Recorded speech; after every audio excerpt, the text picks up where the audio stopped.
about the key economic sectors. Singapore has limitations on resource, freshwater, or food. The food here is often imported from other countries and the area here is very small. But Singapore is still among the top countries with developed economies and the top of the world. Agriculture is not developed here. Singapore has a little coal, lead, clever or clay, no fresh water, and narrow arable land. And I have a small question here for you. Do you know what crops are mainly grown in Singapore? Raise your hand, please. I want to see your hand now. You please. Yes, I really remember the vegetable that Singapore were a lot of people and some vegetable. Yeah, thank you for your answer. Clap your hand, please. Yes, and this is the rubbers, the coconuts, some fruit trees, and some vegetables. Therefore, food are imported to meet domestic demand. Singapore has the infrastructure and the most highly developed industry in Asia and in the world, such as seaports, shipbuilding and repair industry, oil refining industry, processing and assemblies of sophisticated machinery. I remember that Singapore has about 12 major industrial regions, and the largest in which is the Jurong Industrial Park. You can see this is a picture of this. You can see on the screen now.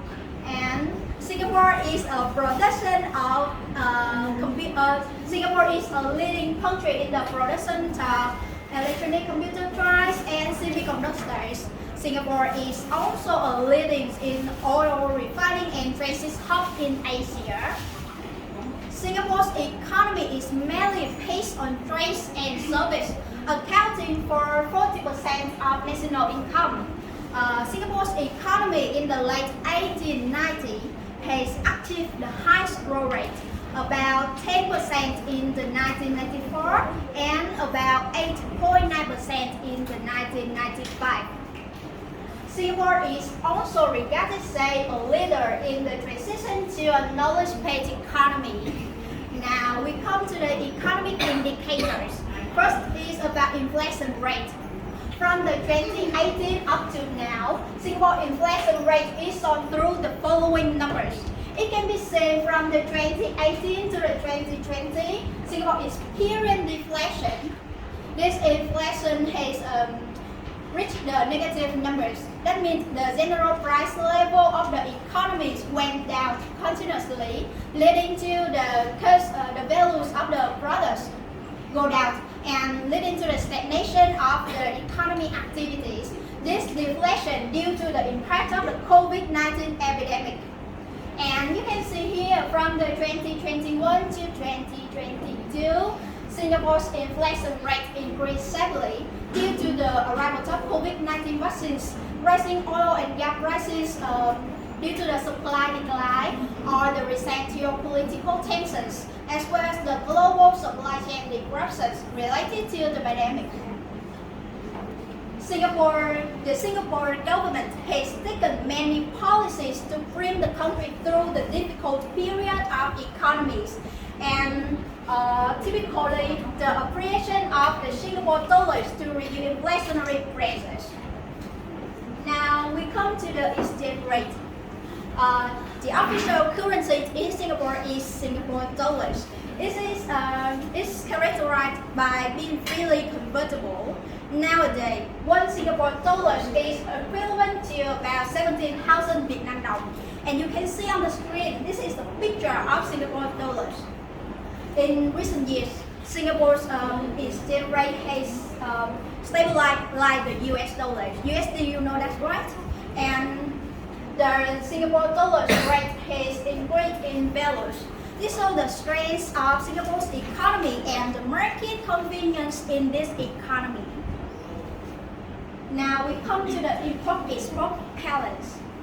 Singapore is a major exporter of goods and services in the world with positive balance of trade.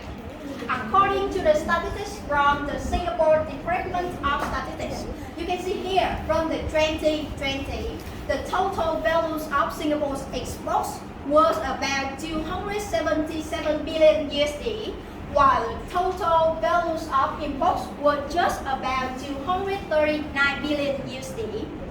However, Singapore has a surplus in this balance of trade.